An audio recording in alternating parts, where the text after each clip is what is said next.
Policy क्या है? व्यापार नीति। क्या होती है व्यापार नीति? जैसे ऐसे होता है कि हम ये क्या है, भारत, ये क्या है, भारत, मेरा भारत महान मान है। है, वो अन्य वर्ल्ड के साथ क्या करता है? व्यापार करता है, व्यापार। क्या अन्य देशों के साथ क्या करता है? व्यापार व्यापार। करता है, इसके लिए क्या बनाते हैं? Trade policy. क्या बनाते हैं? व्यापार की पॉलिसी। नीतियाँ। वो अन्य चीज़ों के लिए क्या करता है? व्यापार करते हैं। मतलब एक तो भारत है, भारत का भारत के अंदर ही क्या हो? व्यापार हो। एक हो व्यापार नीति, मतलब भारत के अलावा जो अन्य अन्य क्या है, अदर वर्ल्ड है, उसके अंदर क्या करना? व्यापार करना। तो किसी देश के द्वारा शेष विषयों के साथ किए गए आर्थिक लेन देन से संबंधित नीति व्यापार क्या कहलाती है? कोई भी देश है जो शेष विषयों के साथ क्या करे? आर्थिक लेन देन से संबंधित क्या करे? कोई काम करे, उसे क्या कहते हैं? नीति व्यापार। क्या कहलाती है? नीति व्यापार नीति कहलाती है, ट्रेड पॉलिसी कहलाती है। अगर कोई आदमी ऐड करेंगे फिर ट्रेड पॉलिसी के अंदर, जैसे ये क्या है, भारत है, वो अन्य के साथ क्या करता है? ट्रेड करता है। क्या करता है? ट्रेड करता है। इसके लिए क्या बनाए हम? नीति। तो इसको क्या बोलते हैं? व्यापार नीति। क्या बोलते हैं? व्यापार नीति। व्यापार नीति के आधार पर अर्थव्यवस्था को कितने आधार मतलब कितने प्रकारों में बांटा जाता है? दो के अंदर। एक तो होता है खुली अर्थव्यवस्था, एक होता है बंद अर्थव्यवस्था, ओपन इकोनॉमी, एंड एक क्लोज इकोनॉमी। ओपन इकोनॉमी क्या होती है? ऐसी अर्थव्यवस्था है जिसमें दूसरे देशों के साथ आर्थिक लेन देन पर कोई रोक टोक नहीं हो। बंद अर्थव्यवस्था कैसे? ऐसी अर्थव्यवस्था है जिसके अंदर दूसरों के देशों के साथ आर्थिक लेन देन पर क्या हो? प्रतिबंध हो। क्या हो? ये दोनों क्या है? आदर्श अवस्था। न तो कोई अर्थव्यवस्था पूर्णतः खुली होती है, न क्या होती है? बंद होती है। 1991 से पहले भारतीय अर्थव्यवस्था का झुकाव किसकी तरफ था? बंद अर्थव्यवस्था की बाद के अंदर आर्थिक सुधारों के बाद में किसकी तरफ हो गई? खुली अर्थव्यवस्था। तो यहाँ पे देखो, ये क्या है? भारत है। ये क्या है? भारत है। और ये क्या है? शेष वर्ल्ड, शेष विश्व। क्या है? शेष। अब ये भारत है। अगर भारत का भारत के अंदर ही क्या करें? व्यापार करें, ओनली अन्य देश के साथ व्यापार नहीं करें, तो ये कौन सी व्यवस्था होगी? बंद अर्थव्यवस्था। कौन सी होगी? बंद अर्थव्यवस्था, क्लोज इकोनॉमी। क्यों? क्योंकि भारत का भारत के अंदर ही क्या करें? व्यापार। शेष विश्व के साथ हम क्या नहीं करें? व्यापार, आर्थिक लेन देन नहीं करें। एक करें हम पूरे विश्व के साथ क्या करें? ओपन, जो मतलब सबके साथ क्या करें? व्यापार करें। मतलब कोई चीज़ भारत के अंदर, जैसे ये है कि जो बैटरी हैं मोबाइल की, वो भारत के अंदर महंगी मिलती हैं, तो हम क्या ले लिए? चाइना से ले लिए, और कहीं से ले लिए, यूएस से। हमने देखे कि हथियार में चाहिए, तो हथियार बनाने के अंदर क्या लगते हैं? ज़्यादा पैसे लगते हैं, तो यूएस मतलब रसिया से हमने क्या कर लिया? वैसे ही खरीद लिया। तो ये क्या करना? मतलब पूरे शेष विश्व से क्या करना? आर्थिक लेन देन करना, जिसके अंदर कोई रोक टोक नहीं हो। क्या नहीं हो? कोई रोक टोक नहीं हो। किसके अंदर? व्यापार करने के लिए। किसी से भी तुम्हें जो चीज़ कहीं से भी मंगा ली, तो उसके अंदर व्यापार के अंदर कोई रोक टोक नहीं हो। उसे तो क्या कहते हैं? खुली अर्थव्यवस्था। क्या वो कहते हैं? खुली अर्थव्यवस्था। लेकिन जब व्यापार के अंदर क्या हो जाए? रोक टोक होने लग जाए। क्या हो जाए? रोक टोक होने लग जाए, तो फिर बाद के अंदर क्या होगा? क्या हो जाएगी वो? बंद अर्थव्यवस्था। क्या हो जाएगी? बंद। तो ये देखो, ये क्या है? ये भारत है। अब भारत का भारत के अंदर ही क्या करना? व्यापार करना। ये तो क्या है? बंद इकोनॉमी। और भारत का अन्य देशों के साथ क्या करना? व्यापार करना। ये क्या है? खुली अर्थव्यवस्था। भारत का भारत के अंदर ही करना, ये क्या है? बंद अर्थव्यवस्था। और कोई दूसरे देशों के अंदर हम करें, उसके अंदर कोई रोक टोक नहीं, उसे क्या करते हैं? खुली अर्थव्यवस्था। पर ये दोनों अर्थव्यवस्था, मतलब ये दोनों ही स्थितियाँ क्या हैं? आदर्श स्थितियाँ हैं। क्या है? आदर्श स्थितियाँ। ना तो हम, आदर्श का मतलब है कि ना तो हम ज़्यादा क्या करते हैं पूरे विश्व की कि सारी चीज़ क्या मंगा रहे हो? पूरे विश्व के साथ मंगा रहे हो। या ऐसा नहीं करते कि हम कि सारी चीज़ किसके अंदर बेच रहे हो? भारत के अंदर, की दूसरे देशों के अंदर कोई चीज़ ना तो बेच रहे हो ना ले रहे हो। तो ऐसा कभी नहीं होता। ये तो ओनली क्या, एक आदर्श स्थिति है। जैसे महात्मा गांधी का राम राज्य क्या एक आदर्श स्थिति है। ऐसा कभी हो सकता है क्या? ऐसा कभी नहीं होगा। मतलब ये क्या एक आदर्श स्थिति है। तो ऐसा भी कभी नहीं होगा कि एक ही देश क्या कर रहा हो, एक ही मतलब खुद के से ही कर रहा हो और अन्य विषयों से नहीं कर रहा हो। कुछ तो हम क्या करते हैं खुद से, और क्या करते हैं खुद क्या कर लेते हैं, कुछ क्या मंगा लेते हैं हम बाहर से। तो इसलिए क्या एक आदर्श स्थिति होती है। न तो हम पूरी चीज़ें कभी बाहर से मंगाते हैं, न ही पूरी चीज़ें कभी हम भारत के अंदर भेजते हैं। मतलब ऐसे क्या करना इसको, ये दोनों क्या है? आदर्श स्थिति। तो ये दोनों आदर्श अवस्था है। न तो कोई अर्थव्यवस्था पूर्ण तरह क्या होती है? खुली होती है, और न ही कोई पूर्णतः बंद होती है। मतलब ना तो पूर्णतः खुली की हर चीज़ ही क्या मंगा रहे हो? बाहर से मंगा रहे हो। इतने भी खुले नहीं और इतने भी बंद नहीं हो कि पूरा काम क्या कर रहे हो भारत के अंदर ही कर रहे हो। तो 1991 से पहले भारतीय अर्थव्यवस्था का झुकाव किसकी तरफ था? बंद अवस्था में। 1991 से पहले हम देखते थे कि भारत के अंदर ही क्या करें, हम चीज़ों को मंगाए भारत के अंदर ही बेचें। लेकिन बाद के अंदर हमारे पैसों की क्या हो गई, 1991 के अंदर पैसों की वित्तीय क्या आ गया, संकट आ गया। फिर बाद के अंदर हमने IMF से, वर्ल्ड बैंक से, इनसे क्या मांगा, पैसे मांगे। जब उन्होंने कहा कि हम पैसे उसी कंडीशन पर देंगे, तुम क्या करो, अन्य विषयों के साथ क्या करो, व्यापार करो। फिर बाद में हमने इनकी शर्तों को मान लिया, तो इनको क्या कहते हैं, LPG reforms, liberalisation, privatisation, globalisation. ये 3 क्या हुए, LPG रिफॉर्म्स हुए। बाद के अंदर हमारी अर्थव्यवस्था किसकी ओर झुक गई, खुली अर्थव्यवस्था के साथ। हम फिर बाद के अंदर भारत से ज़्यादा व्यापार कहाँ पे करने लगे, ऐसे मतलब ज़्यादा दिन। इसलिए हमने पहले 1991 से पहले हमारी अर्थव्यवस्था का झुकाव किसकी तरफ था, बंद अर्थव्यवस्था। 1991 बाद के अंदर क्या हो गया, खुली अर्थव्यवस्था। बंद अर्थव्यवस्था होती क्या है, भारत का भारत के अंदर ही आया, मतलब किसी। और खुली अर्थव्यवस्था क्या होती है, जो दूसरे देशों से आयात कराए निर्यात। व्यापार नीति किस लिए बनाते हैं, अन्य देशों के साथ क्या करने के लिए, व्यापार करने के लिए। और शेष विश्व के साथ कोई क्या करने के लिए, व्यापार करने के लिए। जो नीति, जो पॉलिसी क्या की जाती है, डिसाइड की जाती है, उसको अंदर किसके अंदर करते हैं, इसके अंदर करते हैं। ठीक है, ये तो है। फिर बाद के अंदर एक क्राइसिस, मतलब एक आता है बैलेंस ऑफ पेमेंट। ये मैंने पहले पढ़ा रखा है ना करंट अफेयर्स के अंदर, कि एक क्या है, भुगतान का संतुलन। किसका संतुलन, भुगतान का, बैलेंस ऑफ पेमेंट। कभी कैसे होता है, कभी भुगतान का संतुलन क्या हो जाता है, हमारा बिगड़ जाता है। कि हमारे पास जितने, जैसे ऐसा हो, हम आयात तो कर रहे हैं, मतलब कोई चीज़ मंगवा तो रहे हैं, क्या ज़्यादा मंगवा रहे हैं, तो ज़्यादा क्या दे रहे हैं, पैसे दे रहे हैं। और भेज रहे हैं हम कम भेज रहे हैं। तो बाद के अंदर हम पैसे तो क्या कर रहे हैं, ज़्यादा भेज रहे हैं, और कमा क्या कर रहे हैं, कम रहे हैं। तो बाद के अंदर बैलेंस बना रहेगा, संतुलन बना रहेगा कि इनके अंदर। एक और तो हम पैसे ज़्यादा भेज रहे हैं, कमा रहे हैं कम है, तो ये क्या हो जाता है, कभी कभी असंतुलन हो जाता है। किसके अंदर, मतलब पेमेंट के अंदर। तो ये कैसे क्या होता है, किसी देश के द्वारा एक वित्त वर्ष में शेष विषयों के साथ किए गए सभी आर्थिक लेन देन का जो व्यवस्थित क्या होता है, लेखा जोखा होता है, उसे कहते हैं, उसे क्या कहते हैं, भुगतान संतुलन। एक वित्त वर्ष के अंदर शेष विषयों के साथ हम जो भी क्या करते हैं, आर्थिक लेन देन, क्या करते हैं, आर्थिक लेन देन, उसका क्या होता है, एक व्यवस्थित लेखा जोखा होता है, उसे क्या कहते हैं, भुगतान संतुलन। जैसे कैसे कहते हैं, अब ये देखो, हम क्या करते हैं, एक वित्त वर्ष में क्या होता है, 1 अप्रैल से 31 मार्च तक। लेकिन हम देखो, विकास क्या बना रखा है, एक डायरी बना रखा है, किसकी, पूरे लेन देन की, किसके अंदर किसने कितने रुपए दिए, किसने के बाहर से कितने रुपए, यहाँ से कितने रुपए लगे, ये कितने रुपए लगे, ये कितने रुपए लगे। इसने 1 महीने की बना रखी है। हम इसको क्या मान, विकास की डायरी को क्या मान लें, एक, मतलब 1 साल के लिए मान लें। 1 साल के अंदर पूर्व विकास जो लेखा जोखा लिखता है, क्या लिखता है, लेखा जोखा, किसका, शेष विषयों के साथ किए गए आर्थिक लेन देन का, पैसों का जो लेखा जोखा लिखता है, उसे क्या कहते हैं, भुगतान संतुलन। क्या कहते हैं, भुगतान संतुलन। क्या कहते हैं, भुगतान। अब जो मतलब हमारे महीने का खर्चा है, क्या है, महीने का, तो हम एक डायरी मेंटेन करते हैं कि कितना खर्चा हमने बाहर किया है, कितना अंदर, कितना बाहर, ये सारा क्या हमारा लेखा जोखा। इसको क्या बोलते हैं हम, भुगतान संतुलन। क्या बोलते हैं, भुगतान संतुलन। Payment, balance of payment.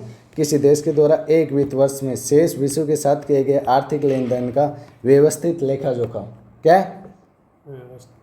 एक वित्त वर्ष के अंदर शेष विषयों के साथ किए गए आर्थिक लेन देन का क्या करना, व्यवस्थित लेखा जोखा, उसे क्या बोलते हैं, बैलेंस ऑफ पेमेंट, भुगतान संतुलन। किसे बोलते हैं, भुगतान संतुलन। एक वित्त वर्ष के अंदर शेष विषयों के साथ, मतलब भारत के अलावा हमने जहाँ पे भी क्या किया है, आर्थिक गतिविधियाँ की हैं, आर्थिक लेन देन के, पैसों का क्या किया है, लेन देन, उसको क्या बोलते हैं अपन, भुगतान। उनका पूरा लेखा जोखा होता है, एक किताब के अंदर लिखते हैं, उसको क्या बोलते हैं, भुगतान संतुलन। तो अब वो देश में केंद्र बैंक के द्वारा इसे प्रबंधित किया जाता है। मैनेजमेंट कौन करता है इसका, सेंट्रल बैंक क्या करता है, इसका मैनेजमेंट करता है, किसका, बैलेंस ऑफ पेमेंट का मैनेजमेंट। जैसे हमारा सेंट्रल बैंक कौन है, विकास है, वो क्या करता है, मैनेजमेंट करता है कि मतलब कितने पैसे कितने घाटे के अंदर गए, कितने नफ़ा के अंदर हैं, ये सारी चीज़ें क्या करता है, वो लिखता है। तो ऐसा भारत के अंदर कौन करता है, सेंट्रल बैंक। कौन करता है, सेंट्रल बैंक। और अपन वहाँ पे देखें तो हमारे सेंट्रल बैंक की भूमिका कौन निभाता है? विकास में होता है। यहाँ पे कि वो क्या करता है? पूरा लेखा जोखा रखता है। तो ये किसकी भूमिका है? Central bank. तो विश्व जब भारत का अगर कोई क्या मैनेजमेंट रख रहा है पैसों का, जो शेष विश्व के साथ, उसके मैनेजमेंट को कौन करता है? Central bank. कौन करता है? केंद्रीय बैंक। और मतलब होता है क्या? पेमेंट ऑफ, ये बैलेंस ऑफ पेमेंट होता है क्या? ये एक वित्तीय वर्ष में जो भुगतान किया जाता है शेष विश्व के साथ किए गए आर्थिक लेन देन का लेखा जोखा, व्यवस्थित लेखा, जो क्या हो गया? एक फाइनेंशियल ईयर के अंदर जो रिमेनिंग वर्ड है उसके साथ किया गया क्या? इकोनॉमिक लेन देन। क्या हो गया? इकोनॉमिक लेन देन। उसको क्या बोलते हैं हम? उसका जो पूरा डाटा होता है, उसका सिस्टमेटिक डाटा जो लेखा जोखा होता है, उसे क्या बोलते हैं? Balance of payment. और फिर बाद के अंदर इसको मैनेज कौन करता है भारत के अंदर? केंद्रीय बैंक। अब देखो कैसे करता है वो, ऐसे खाते बना के रखता है अलग अलग बैलेंस ऑफ पेमेंट के। वो कितने खाते बना के रखेगा? पहले तो 2 खाते बना रखेगा। एक तो बना के रखेगा करंट अकाउंट, एक बना के रखेगा कैपिटल अकाउंट। करंट अकाउंट का मतलब चालू खाता, और कैपिटल अकाउंट का मतलब पूंजी खाता। कौन सा खाता? पूंजी खाता। क्या चालू खाते के अंदर फिर चालू खाता को भी क्या कर देता है? 2 भागों में बांट देता है। कितने भागों के अंदर? 2 भागों। एक तो विजिबल और एक इनविजिबल, एक दृश्य और एक अदृश्य। फिर बाद में पूंजी खाता को कितने भागों में बांट देता है? 3 खातों के अंदर। एक तो निवेश के अंदर, एक ऋण के अंदर और एक NRI के अंदर, नॉन रेजिस्टेंट इंडिया के जो खाते हैं उनके अंदर। तो अब ये देखो, अब तो क्या करे, मतलब खाता को कितने भागों में बांटेगा? 2 भागों में बांटेगा। एक तो कौन सा भाग बांटेगा? एक तो करंट अकाउंट, एक कैपिटल अकाउंट, मतलब चालू खाता और पूंजी खाता। चालू खाता तो पूंजी खाता क्या होता है? जिसके अंदर क्या हो? पैसा हो। क्या हो? पैसा। पूंजी को क्या बोलते हैं? पैसा। कैपिटल उसको क्या बोलते हैं? पैसा। पैसा तो जिसके तरोड़ा दावा हो रहा है वो क्या है? पैसा। तो ये क्या है? करंट खाता। चालू खाता रे क्या होता है? पूंजी खाता। अब चालू खाता को कितने भागों में बांटते हैं हम?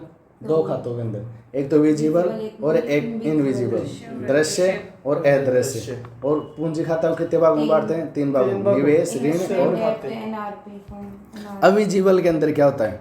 विजिबल के अंदर हम मतलब विकास क्या लिखेगा?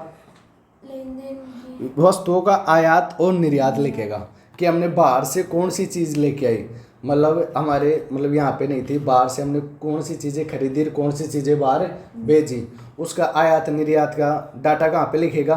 ये जीवल के अंदर, दृश्य के अंदर लिखेगा। फिर अदृश्य के अंदर क्या लिखेगा? सेवा लिखेगा। क्या लिखेगा? एक तो सेवा लिखेगा, एक क्या लिखेगा? इनकम लिखेगा, एक क्या लिखेगा? ट्रांसफ़र, स्थानांतरण जो चीज़ें की हुई। सेवाएँ कौन सी? सर्विस ऐसे होते हैं जैसे मतलब अपन जाएंगे सिविल सर्विस के अंदर तो हम जो सर्विस देते हैं वो हमारा कहाँ पे ऐड होगा?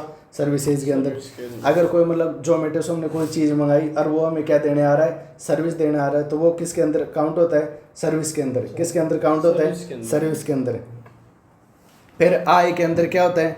आय के अंदर हम एक तो शामिल करते हैं किसको? अगर हमें जो भी लाभ होगा वो किसके अंदर लिखेंगे? इनविजिबल के अंदर। किसके अंदर? आय के अंदर जो भी लाभ हुआ, कोई भी क्या हुआ? लाभांश से मतलब डिविडेंट क्या हुआ? एक तो प्रॉफिट, एक डिविडेंट, एक इंटरेस्ट। हमें जो भी लाभ हुआ वो किसके अंदर लिखेंगे हम? इनविजिबल अदृश्य के अंदर। हमें जो भी ब्याज मिला वो भी किसके अंदर लिखेंगे?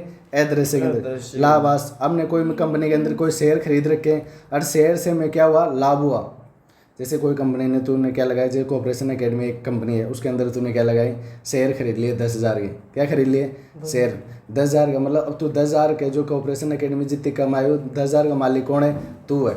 अब वो 10,000 की कीमत कितनी हो गई हो? 12-13,000 रुपया हो गई हो। अब जो ऊपर के 2-3,000 जो ये तेरा क्या है? डिविडेंट है। ये क्या है? लाभ है। क्या है? लाभांश। ये किसको मिलेगा? तेरे को। अरे इस खाते को मैं लिखूंगा किसके अंदर? अदृश्य के अंदर। किसके अंदर लिखूंगा? अदृश्य के अंदर। फिर एक ट्रांसफ़र के अंदर आता है जो कोई भी गिफ्ट सरिए। अब कोई भी भारत सरकार को कोई गिफ्ट दे दिया तो उसको विकास कहाँ पे लिखे? अब कोई कोऑपरेशन एकेडमी कोई गिफ्ट दे दे तो उसका मतलब उस गिफ्ट को विकास कहाँ पे लिखेगा? अदृश्य के अंदर। किसके अंदर लिखेगा? इनविजिबल के अंदर। तो एक तो लिखते हैं सेवाएं, एक लिखते हैं आय, एक लिखते हैं ट्रांसफ़र। जो सेवाएं के अंदर तो सर्विसेज होती हैं, जो प्रोवाइड आय के अंदर होते हैं, एक तो प्रॉफिट होता है, एक लाभांश होता है, और एक क्या होता है ब्याज। और फिर ट्रांसफर के अंदर क्या होता है, एक तो रेमिटेंस धन प्रेषण जो हम भेजते हैं, और ये क्या होता है गिफ्ट श्रेय अनुदान। अब भारत के अंदर क्या होता है, फिर एक होता है, फिर 3 के अंदर पूंजी खाते को कितने के अंदर बांट रखा है, 3 के अंदर। एक तो किसके अंदर, निवेश के अंदर, एक ऋण के अंदर, और एक NRI के अंदर। एक तो निवेश, कोई भी इन्वेस्टमेंट करे, कोई भी क्या करे इन्वेस्टमेंट। अब जैसे भारत के अंदर कोई कंपनी लगाने वाला आया, कोई विदेश से कोई भारत के अंदर क्या लगाना चाहता है कंपनी, तो भारत के अंदर क्या करना चाहता है इन्वेस्टमेंट। तो उन पैसों को विकास कहाँ पे लिखेगा, निवेश के अंदर, कि ये निवेश के अंदर लगा रहा है, किसके अंदर, कैपिटल पूंजी खाता है। पैसों को कहाँ पे लगा रहा है, निवेश के अंदर, तो निवेश। फिर बाद के अंदर ऋण, अगर तूने कोई भी क्या ले रखे, ऋण ले रखे, उनको कहाँ पे लिखेगा, इसके अंदर पूंजी खाता के अंदर। फिर है NRI, जो भारत से मतलब भारत के अंदर नहीं रहते और विदेशों के अंदर रहते हैं, लेकिन उनके फैमिली वाले कहाँ पे रहते हैं, भारत के अंदर रहते हैं, वो पैसे भेजते हैं, उनको कहाँ पे लिखेगा तू, पूंजी खाता के अंदर। कौन से, NRI खाते के अंदर। तो इसके अंदर NRI के खाते, ऋण और निवेश कितने भागों के अंदर बांटा जाता है पूंजी खाता को, 3। जितने भी निवेश है वो पूंजी खाता में लिखेंगे, जितने भी ऋण है वो पूंजी खाता के अंदर लिखेंगे, लोन्स, और जितने भी NRI के खाते हैं वो भी किसके अंदर लिखेंगे, पूंजी खाता के अंदर। और जो मतलब अब देख लो, तो क्या है, एक तो भुगतान संतुलन, उसको कितने भागों में बांटा जाता है, 2 भागों में। एक तो चालू खाता और एक क्या कहता है पूंजी खाता। चालू खाता को कितने भागों में बांटते हैं, 2 के अंदर, एक दृश्य और एक अदृश्य। दृश्य के अंदर क्या होती है, आयात और निर्यात। क्या होता है, आयात और निर्यात। अदृश्य के अंदर 3 चीजें होती हैं, सर्विस, आय और ट्रांसफर। सर्विस के लिए आय के अंदर कितने आते हैं, 3 चीजें, एक तो ब्याज, एक क्या होता है लाभांश, और एक क्या होता है इंटरेस्ट। ये तो हो गया। और क्या होता है लाभांश, क्या होता है, एक तो लाभ, एक लाभांश, और क्या होता है एक ब्याज। फिर बाद के अंदर दूसरे नंबर क्या है, ट्रांसफर। ट्रांसफर के अंदर क्या होते हैं, एक तो डिविडेंड मतलब क्या होता है रेडिमेंस, रेमिटेंस, और एक क्या होते हैं गिफ्ट्स। फिर पूंजी खाता के अंदर कितने भागों में बांटा है, 3 के अंदर, एक तो निवेश, एक ऋण, और एक NRI।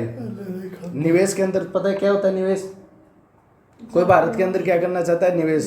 तो कॉर्पोरेशन एकेडमी में क्या करना चाहता है, निवेश करना चाहता है। मतलब तू कोई एक कंपनी खोलना चाहता है या कोई तू कोचिंग खोलना चाह रहा है, तो उसके लिए तू क्या पैसे लगाएगा, उसको क्या बोलते हैं, निवेश। क्या बोलते हैं, निवेश। उन पैसों को हम क्या लिखेंगे, पूंजी खाता के अंदर। अगर तू कोई भी लोन रियल ले रहा है, उसको किसके अंदर लिखेंगे, पूंजी खाता के अंदर। बैंक से कोई लोन ले ले, इनको किसके अंदर लिखेंगे, इनके अंदर। NRI, जो विदेशों के अंदर रहते हैं, पैसे यहाँ पे भेजते हैं, उनके लिए खाता है, जो उन्होंने खाता खुला रखे हैं, उनके खाते भी किसके अंदर लिखे जाएंगे, इसके अंदर। फिर है व्यापार संतुलन, जो दृश्य खाते हैं उन पे क्या है, आयात निर्यात के अंदर व्यापार को क्या किया जाता है, संतुलित किया जाता है। जैसे ऐसे अब ये जो हमारे ये आयात ये दृश्य है ना, ये रहते हैं हम गाठे के अंदर रहते हैं हमेशा। गाठे का मतलब हम क्या करते हैं, आयात तो करते हैं क्या ज़्यादा, आयात क्या करते हैं, इंपोर्ट तो क्या करते हैं ज़्यादा, एक्सपोर्ट क्या करते हैं कम। इसलिए हमें क्या होता है, घाटा। क्या होता है, घाटा।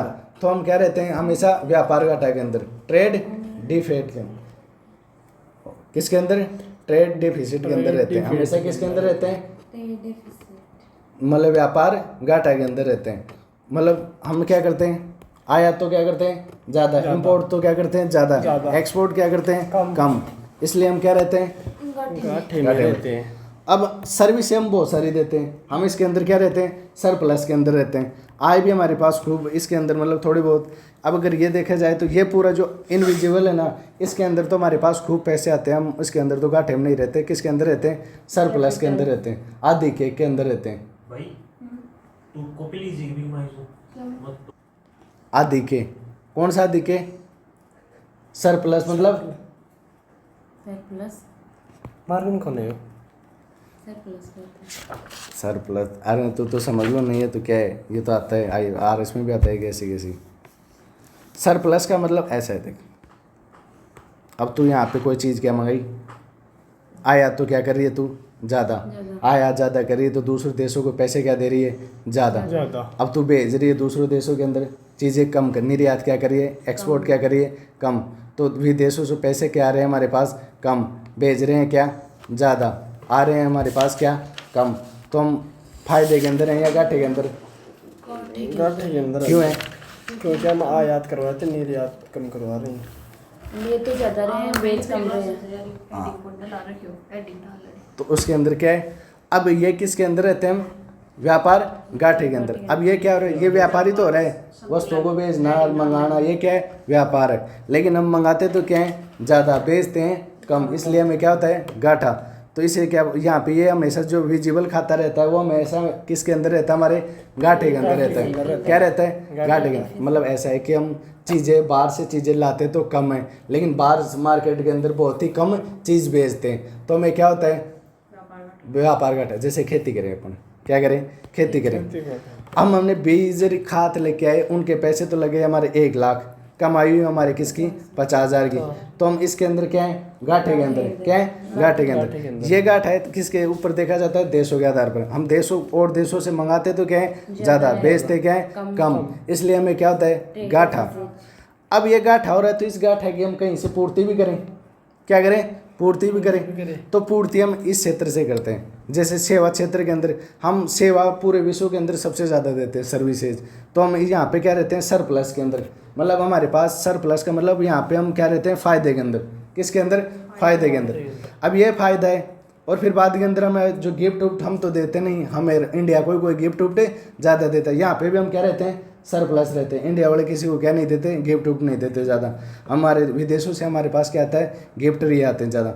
फिर ये हमारे इसके अंदर जो एड्रेस खाता रहता है उसके अंदर क्या रहते हैं, हम सरप्लस के अंदर, इसके अंदर तो हम रहते हैं फ़ायदे के अंदर।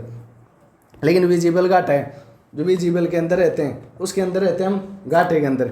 तो हम इसके जो ये विजिबल का घाटा है, क्या है, विजिबल का घाटा, उसको इनविजिबल वाले से क्या करते हैं, संतुलन करते हैं कि भाई तेरे पास अब ये सोचा है कि हमने 70 रुपये की चीज़ क्या कर दी, चीज़ मंगवा ली और बेची कितने की, 50 की, कितने की बेची, 50 की। अब कितने रुपए का घाटा हुआ हमें, 20 रुपये। कितने का हुआ, 20 रुपये का। अब 20 रुपये हमने कहाँ, यहाँ से कमा लिए, यहाँ से कमा लिए, तो अब ये 20 रुपये हम कहाँ पे भेज देंगे, यहाँ पे।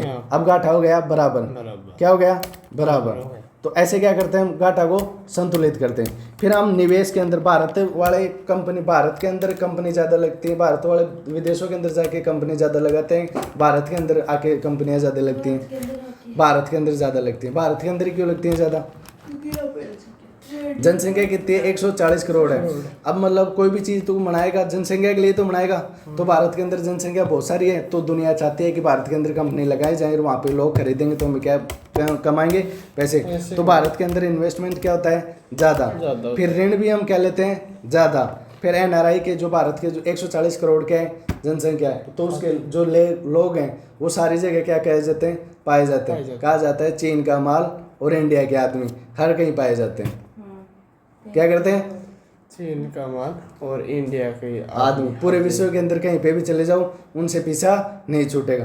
तो इतने ज़्यादा आदमी हैं तो वो घर पे भी भेजते होंगे पैसे, तो उनके खातों के अंदर, इसके अंदर भी हम क्या रहते हैं, प्लस के अंदर रहते हैं। अब जैसे ये हो गया, अब यहाँ पे कितना रुपये था, 20 रुपये। यहाँ पे मानो यहाँ पे आए 10 रुपये, कितने आए, जैसे हमने व्यापार किया 100 रुपये का, क्या किया, 100 रुपये का क्या किया हमने, आयात किया, और निर्यात किए कितने का किया, 50 का।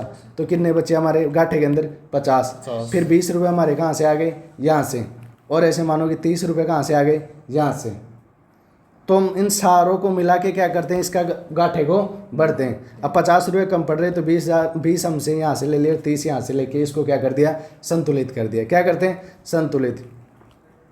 हम संतुलित करते कैसे हैं, जैसे हमारे पास होता है एक क्या होता है, एक तो होते हैं, एक तो फॉरेक्स मार्केट होता है। कौन सा, फॉरेक्स मार्केट। कौन सा, फॉरेक्स मार्केट। इसके अंदर क्या करते हैं, इसके अंदर रहते हैं डीलर्स रहते हैं। क्या कर रहते हैं, डीलर्स, जो क्या खरीदते हैं, डॉलर को खरीदते हैं और रुपया करते हैं। जे फॉरेक्स डीलर क्या रहते हैं, फॉरेक्स डीलर, फॉरेक्स डीलर यहाँ पे रहते हैं, फॉरेक्स डीलर। अब देखो ये क्या करते हैं चीज़ों, अब तेरे पास तूने क्या किया, किसी देश के अंदर क्या भेजे, जैसे तेरे पास तो यहाँ पे क्या है, रुपया है, लेकिन तेरा लड़का कोई क्या पढ़ रहा है, विदेश पढ़ रहा है। क्या पढ़ रहा है, जैसे अमेरिका पढ़ रहा है। तेरा लड़का एक जो कहाँ पे पढ़ रहा है, अमेरिका पढ़ रहा है। अब तेरे पास तू भारत से क्या भेजेगा, उसके पास पैसे। अब तेरे पास रुपए तो क्या है, तेरे पास मनी किसके अंदर है, रुपए के अंदर, और वहाँ पे USA के अंदर भेजना किसके अंदर, तेरे को डॉलर के अंदर। तो USA वाले तेरे रुपए को लेते नहीं, तेरे को किसके अंदर करवाना पड़ेगा, कन्वर्ट डॉलर के अंदर। अब तू डॉलर लाएगा कहाँ से, मेरे क्लास में ट्रांस ये है ना फॉरेस्ट मार्केट, इसके अंदर क्या है, बहुत सारे पैसे हैं। इसके अंदर क्या करते हैं, ये रुपए ले लेते हैं और डॉलर दे देते हैं। जैसे तूने क्या किया, तूने फीस भरने के लिए क्या कर लिया, अब तूने 1 लाख रुपए दुआए, 1 लाख रुपए के अंदर जितने डॉलर आए, 88 रुपये का क्या है, $1 है। 1 रुपये के अंदर कितने, मतलब के जो $1 कितने रुपए का है, $1 88 रुपये का। रुपये का 88 रुपये देंगे तो कितना प्राप्त होगा, $1। $1 कितना प्राप्त होगा, $1।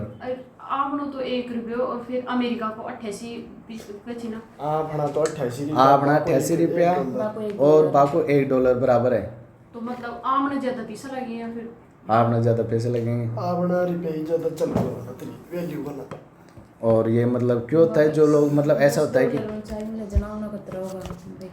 $20 से मिलता है कभी $1 वही बात है, मैं तो कमाल नहीं है। मतलब थोड़ा बहुत क्या रहता है, मतलब फ़ायदा रहता है, थोड़ा बहुत क्या होता है, नुकसान होता है इसके अंदर। अब इसके मतलब फ़ायदे भी होते हैं, नुकसान भी होते हैं। अब अगर हमारे पैसे क्या हैं, कम हैं, जैसे $1 रुपये है, अब कोई ऐसे बोले कि भारत का रुपया क्या है, कमज़ोर है, क्या है, कमज़ोर है। अब यूएसए की तुलना में देखें तो क्या है, कमज़ोर है। अगर मजबूत होता है तो क्या होता है, अमेरिका से एक ऐसा होता है कभी कभी अखबार के लाइन कि भारत का रुपया गिरा, भारत का रुपया कमज़ोर हुआ, तो हम ऐसे सोचते हैं कि यार भारत का तो पैसा गिर रहा है, तो इसमें ऐसे क्यों नहीं, हमें फ़ायदा भी होता है। जैसे हम कोई चीज़ ऐसे करें, अब $1 का क्या है, $1 उसके कितने रुपये, $1 के कितने रुपये मिलते हैं, 88 रुपये।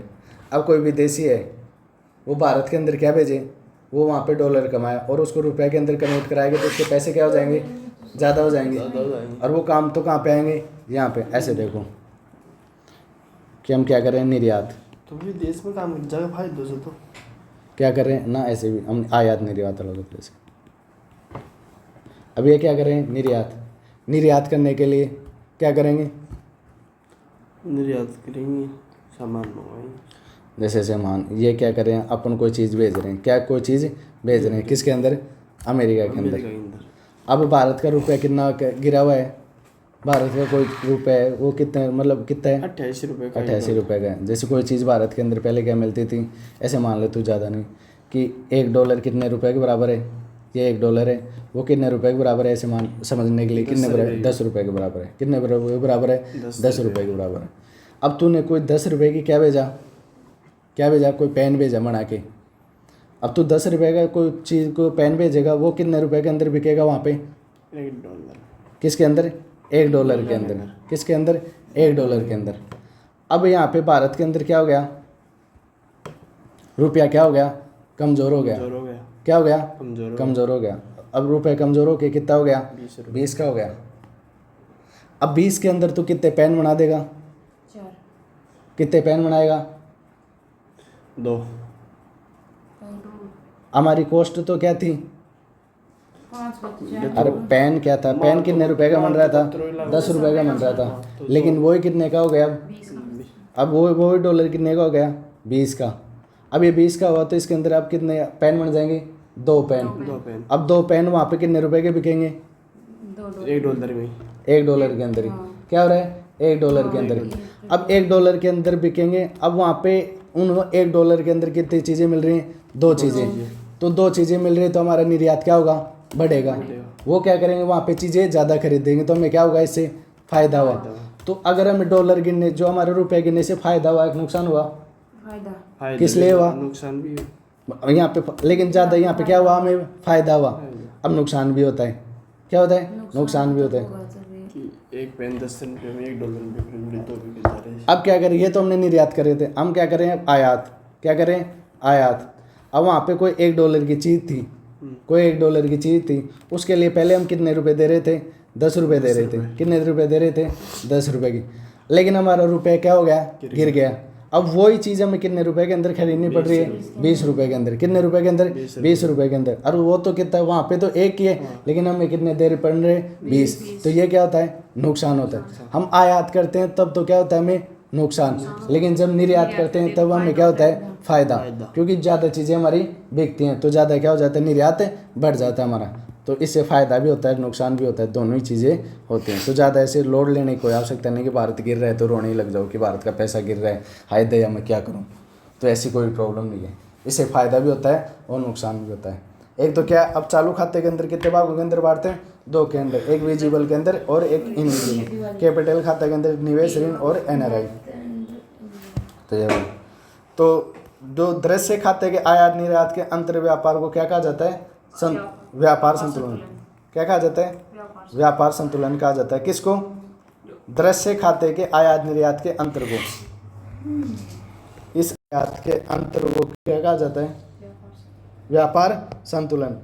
क्या कहा जाता है, ट्रेड ऑफ पेमेंट, ये जो बैलेंस ऑफ ट्रेड, क्या कहा जाता है, बैलेंस ऑफ।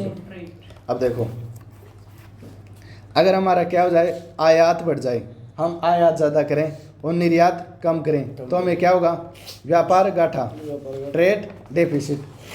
क्यों होगा, क्यों, मंगवाते ज़्यादा रहे हैं और भेज रहे कम है, तो इससे क्या हो रहा है, हमें घाटा।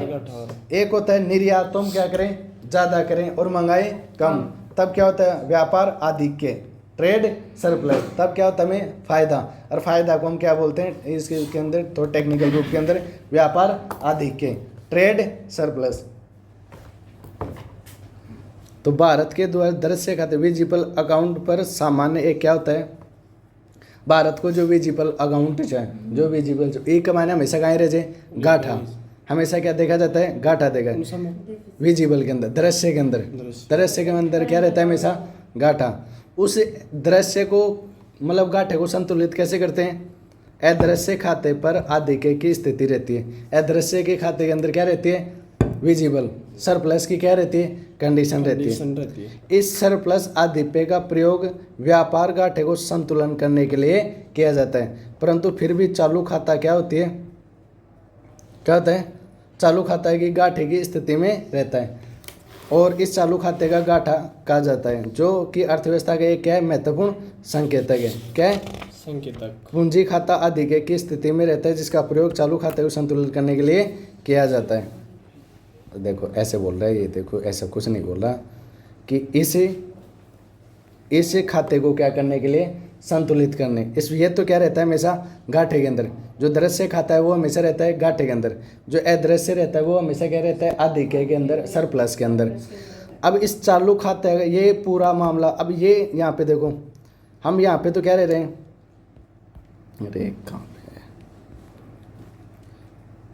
ये वस्तु है ना, आयात और निर्यात, और ये अब यहाँ पे तो हमें क्या हो रहा है, घाटा, यहाँ पे क्या हो रहा है, प्लस। तो ऐसा तो हो सकता था ना कि बाद के अंदर ये हो जाए, प्लस के अंदर आ जाए, घाटे में अभी भी क्यों है, लेकिन आयात निर्यात का घाटा क्या है हमारे पास, ज़्यादा, और पैसे क्या आते हैं हमारे पास, ये अधिक है, सरप्लस वाले कम।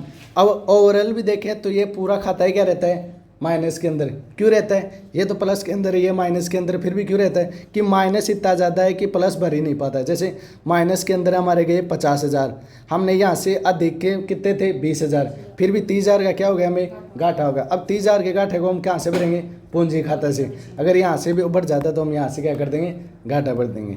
तो ये बोल रहा है कि जो दृश्य रहता है वो हमेशा रहता है घाटे के अंदर, विजिबल क्या रहता है, घाटे के अंदर, अदृश्य रहता है हमेशा सरप्लस के अंदर, आधिक्य के अंदर। अब क्या करते हैं हम, ये चालू खाता ओवरऑल किसके अंदर रहता है, माइनस के अंदर। कैपिटल जो मतलब क्या है, करंट अकाउंट क्या रहता है, माइनस के अंदर। अब इसको संतुलित करने के लिए हम किसका प्रयोग करते हैं, कैपिटल खाते का क्या करते हैं, प्रयोग करते हैं। इसको क्या करने के लिए, संतुलित करने के लिए, विजिबल वालों का, इनका सबका क्या करते हैं, संतुलन। अरे इससे ये क्या है, अर्थव्यवस्था का एक संकेतक है। क्या है, संकेत, अर्थव्यवस्था संकेत। तो ये जो लिखी हुई है वो सारी चीज़ यही है। क्या है लिखी हुई चीज़ें, कि एक तो क्या चालू खाता तो हमेशा क्या रहता है, माइनस के अंदर, जिसके अंदर विजिबल हमेशा किसके अंदर रहेगा, माइनस के अंदर। ये हमेशा किसके अंदर रहता है, सरप्लस के अंदर। अब ये क्या रहता है हमारा, प्लस के अंदर। अब इन ये हमेशा ओवरऑल किसके अंदर है, माइनस के अंदर। अब इस माइनस को क्या करते हैं हम, संतुलन करने के लिए इसके पैसे इसके अंदर डालते हैं, फिर भी डालते हैं, फिर भी हमारा व्यापार घाटा क्या नहीं होता पुनः। जैसे मतलब क्या हो जाए, जब ये हो जाए इसको संतुलित करने के लिए तो क्या करते हैं, यहाँ क्या पैसे डालेंगे, तब क्या हो जाएगा, संतुलित हो जाएगा। जब हमारे पास पैसे 10 रुपये नहीं थे, लेकिन हमारे दूसरी पैंट के अंदर 10 रुपये थे, वहाँ से इसके अंदर डाल लिए तो हमारे क्या हो गए, जेब के अंदर 10 रुपये हो गए ना। इसी प्रकार कि इस खातों के अंदर तो क्या है, इसके अंदर तो माइनस है, लेकिन यहाँ से डालने से क्या हो गया, फिर बैलेंस हो गया कि उसके पास पैसे ठीक ठाक आ गए। अब इसके आधार पर क्या हो जाती है मार्केट के अंदर कभी, जैसे ये डालते कैसे, जैसे हम ये क्या होता है, फॉरेक्स क्या है, मार्केट, इसके अंदर क्या रहते हैं, फॉरेक्स डीलर, क्या रहते हैं, फॉरेक्स डीलर। अब फॉरेक्स डीलर तूने क्या दिए, रुपए दे के क्या ले लिए, डॉलर, क्या ले लिए, डॉलर। अब तूने जैसे ही क्या लिए, इसके अंदर तूने रुपए दिए और इनसे क्या ले लिया, डॉलर ले लिया। अब जैसे तूने क्या लिया, डॉलर लिया, यहाँ पे मार्केट के अंदर रुपए की वैल्यू क्या हो गई, रुपये क्या हो गए, ज़्यादा, रुपए ज़्यादा हो जाएंगे मार्केट तो क्या बढ़ेगी, महंगाई, क्या होगी, महंगाई। तो सरकार क्या करती है फिर बाद के अंदर महंगाई बढ़ रही है तो उसको कंट्रोल करने का काम किसका है, आरबीआई का। क्या करती है, आरबीआई। आरबीआई फिर इस बैंक के अंदर क्या करती है, हस्तक्षेप करती है, किसके अंदर, फॉरेक्स मार्केट के अंदर, जहाँ पे जो यहाँ पे जो रुपए उनको क्या कर लेती है, खरीद लेती है, क्या कर लेगी, खरीद लेगी। जो मतलब ऐसे मान लो कि हम ज़्यादा तो क्या करते हैं, हमारे पास जैसे आए पैसे आए, जैसे ये आए, चाहिए तो कोई फिर इनको क्या कर लेगी, खरीद लेगी। फिर बाद के अंदर यहाँ पे जैसे 30 रुपये ज़्यादा थे, सरकार ने क्या कर, इनको गवर्नमेंट ने आरबीआई ने क्या कर लिया, इनको खरीद लिया। तो फिर बाद के अंदर जो महंगाई हो जाएगी क्या हो जाएगी, रुक जाएगी। जो एक्स्ट्रा पैसे थे किसने ले लिए, जैसे ऐसे देखो एक्स्ट्रा पैसा जो इसको मतलब इसको संतुलित करने के लिए कितने पैसे चाहिए थे, 30 रुपये चाहिए थे, लेकिन इसके अंदर कितने रुपए थे, 60 रुपये थे। 30 रुपये इसको देने के बाद में भी मार्केट के अंदर कितने बच गए, 30 रुपये बच गए। कितने रुपये बच गए, 30 रुपये बच गए। वो किसके अंदर है, वो पैसे अब फॉरेक्स मार्केट के अंदर। अब वो 30 रुपये यहाँ पे जो मतलब 30 डॉलर यहाँ पे हैं, तो ओवरऑल हम सारी चीज़ें किसके अंदर देखते हैं, डॉलर के अंदर देखते हैं, मतलब निकालने वाला रही है सारा। तो डॉलर अब यहाँ पे कितने बचे हुए हैं, 30 डॉलर बचे हैं। क्या बचे हुए हैं, 30 डॉलर। अब ये 30 डॉलर यहाँ पे हैं तो यहाँ पे मार्केट के अंदर क्या हो रही है, महंगाई हो रही है। क्यों, डॉलर ज़्यादा है तो चीज़ें क्या होंगी, महंगी होंगी। और जब तुम्हारे पास क्या हो, पैसे ज़्यादा हो तो तुम वस्तु की ज़्यादा पैसे तो दे देते हो। जब तुम्हारे पास पैसे कम होंगे तो हम क्या लेते, रेट भी इसी के हिसाब से रहती है। अब लोगों के पास ज़्यादा पैसा होता है तो क्या होती है, महंगी होती हैं चीज़ें। लोगों के पास जब पैसा कम होता है तो चीज़ें क्या होती हैं, जैसे तो अब यह क्या है, डॉलर, अगर इनके पास क्या है, डॉलर ज़्यादा हो गया। अब जो 30 डॉलर मार्केट के अंदर क्या है, ज़्यादा, ये सोचते हैं कि बस फॉरेक्स मार्केट के अंदर कितने रहें, 20 डॉलर ही रहें, इससे ज़्यादा नहीं रहें। इससे ज़्यादा रहेंगे तो क्या होगी, महंगाई बढ़ेगी। तो फिर बाद के अंदर क्या है, आरबीआई क्या करेगी, इसके अंदर हस्तक्षेप करेगी और बाद के अंदर क्या कर देगी, ये जो डॉलर है वो क्या कर लेगी, यहाँ से खरीद लेगी। क्या कर लेगी, डॉलर खरीद लेगी और डॉलर खरीद के क्या कर लेगी, इनको पैसे दे देगी कि डॉलर को खरीद के क्या दे दी, पैसे दे दी। क्या दे दिया, पैसे, डॉलर। अब यहाँ पे कितने एक्स्ट्रा थे, 10 डॉलर ज़्यादा एक्स्ट्रा थे तो 10 डॉलर को किसने कर लिया, आरबीआई ने। अब जैसे आरबीआई ने क्या दिया, पैसा दिया, अब यहाँ पे पैसे ज़्यादा हो गई, फिर महंगाई बढ़ने लगी, तो फिर क्या करेगी सरकार, करेगी इनको दे देती है, इन पैसों को भी खरीद लेती है और उसको क्या दे देती है, गवर्नमेंट सिक्योरिटी। क्या देती है, गवर्नमेंट सिक्योरिटी। एक कागज़ का टुकड़ा दे देती है और उसके अंदर लिखे हुए होते हैं कि ये तुम्हारे जो 20 लाख रुपए हैं ये मेरे पास हैं, अरे ये मतलब 20, ये कागज़ का टुकड़ा जमा करा देना, अरे ये 20 लाख रुपए कभी भी ले लेना। अब वहाँ पे अब एक कागज़ का टुकड़े को थोड़े लेंगे लोग, इसलिए मार्केट में महंगाई होगी क्या, नहीं होगी। अगर ये पैसे यहाँ पे रहते तो क्या हो जाती, महंगाई, क्योंकि पैसा ज़्यादा हो जाता, पैसा ज़्यादा होता तो क्या होती, महंगाई। महंगाई को कंट्रोल करने का काम किसका है, आरबीआई का। तो मतलब ये तो समझाने के लिए थे, ये तो आएंगे नहीं, लेकिन ये क्या है, ये तो क्या है, भुगतान संतुलन। तो चालू खाता में से क्या रहता है, माइनस के अंदर, कैपिटल खाता क्या रहता है, प्लस के अंदर। अब इस माइनस को क्या करने के लिए, बराबर करने के लिए प्लस वाला के क्या डाला जाता है, पैसा। यही सारी चीज़ें लेके जाती हैं कि व्यापार संतुलन। दृश्य खाते पर आयात निर्यात के अंतर को व्यापार संतुलन कहा जाता है। जो विजुअल अकाउंट है उसके अंदर एक्सपोर्ट और इम्पोर्ट का जो डिफरेंस है उसको क्या कहते हैं, व्यापार संतुलन।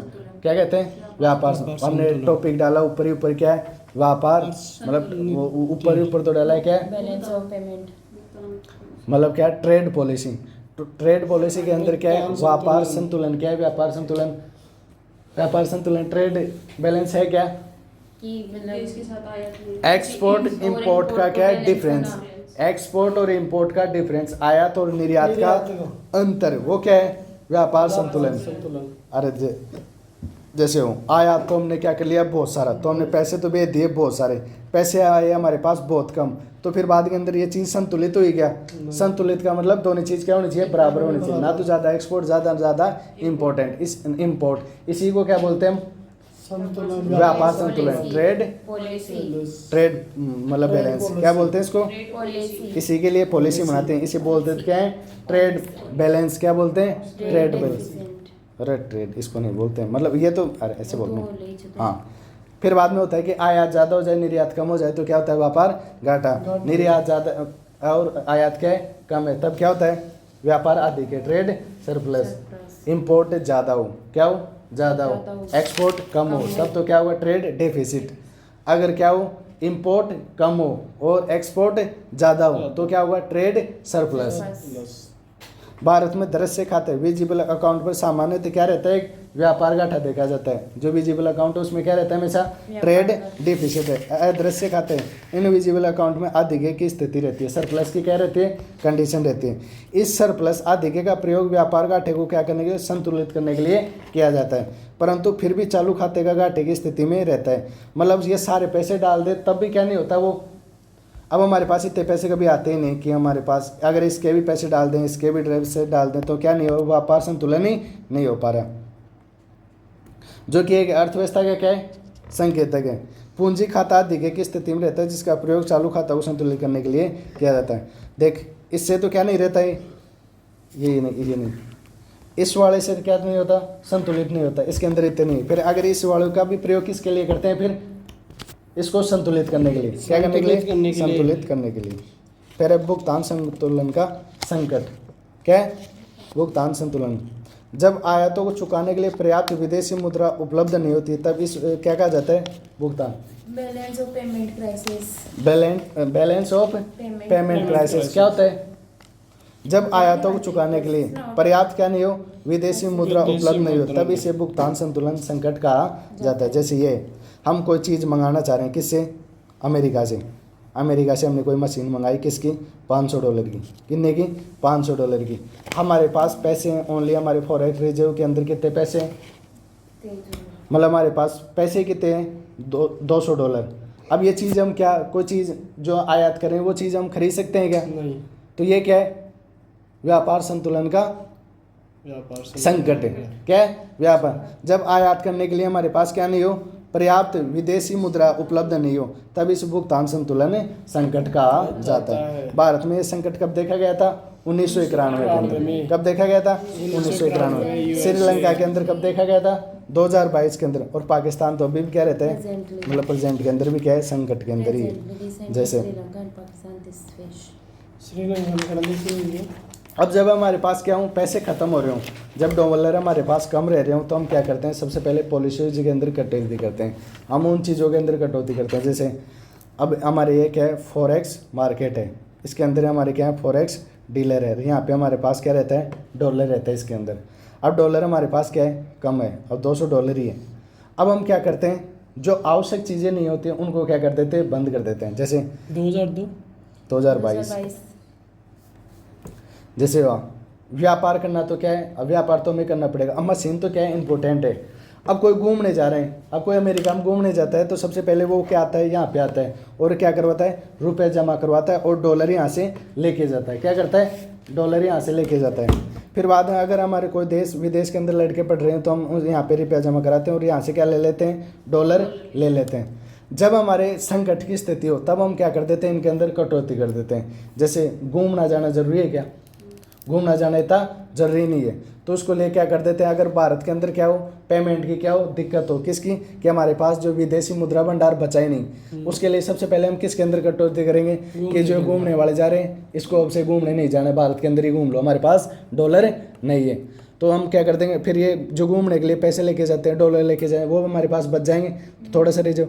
अगर फिर बाद के अंदर और भी ज़्यादा क्राइसिस चल रहा है तो फिर क्या करेंगे, जो विदेशों के अंदर पढ़ते हैं, भारत के अंदर ही पढ़ लो, विदेशों के अंदर पढ़ने की आवश्यकता, वहाँ पे भेजने के हमारे पास डॉलर नहीं है। तो ऐसे हम ऐसे क्या कर देते हैं, कटौती करते रहते हैं। अगर हमारे पास क्या हो, विदेशी मुद्रा भंडार क्या हो, फॉरेन रिजर्व क्या पड़ जाए, क्या हो जाए, कम पड़ जाए तब। तो भारत में कब संकट हुआ था, 1991, श्रीलंका में 2000, पाकिस्तान में भी देखा जाता है। भुगतान संतुलन का संकट क्या होता है, जब आयात करने के लिए हमारे पास पर्याप्त विदेशी मुद्रा नहीं हो, जब इंपोर्ट करने के लिए हमारे पास जो मतलब सफिशिएंट मात्रा के अंदर क्या नहीं हो, जो विदेशी जो फॉरेक्स क्या है, जो रिजर्व वो नहीं बचे, क्या नहीं बचे, वो नहीं बचे, इसलिए क्या हो जाता है, कौन सा क्राइसिस से जाता है, पेमेंट ऑफ क्राइसिस। जो पेमेंट का क्या आ जाता है, पेमेंट ऑफ भुगतान जो क्या है, बैलेंस ऑफ पेमेंट क्राइसिस आ जाता है। और आरबीआई के द्वारा विनिमय दर का क्या किया जाता है, प्रबंधन किया जाता है। एक्सचेंज रेट का किसके द्वारा प्रबंधन किया जाता है, आरबीआई के द्वारा। जब चालू खाते के घाटे को पूंजी खाते के आदि कैसे संतुलित किया जाता है, तब अतिरिक्त विदेशी मुद्राबाज फॉरेक्स मार्केट में रह जाता है। क्या रह जाता है? जब क्या हो, जब चालू खाते को क्या कर रहे हो, जो चालू खाते का घाटा हो उसको पूंजी खाते से क्या कर रहे हो, भर रहे हो। क्या हो, अगर फिर भी क्या रह जाए, अतिरिक्त विदेशी मुद्रा भंडार रह जाए किसके अंदर, फॉरेक्स मार्केट के अंदर, तो जब डॉलर की आपूर्ति विनिमय दर को क्या करने लगती है, प्रभावित करने लगती है। यदि आरबीआई को लगता है कि बाजार के अंदर क्या हो रहा है, डॉलर अधिक हो रहा है, तब आरबीआई द्वारा अधिक डॉलर को क्या कर लिया जाता है, खरीद लिया जाता है और विदेशी जो फॉरेक्स रिजर्व है उसमें क्या कर दिया, रख दिया जाता है।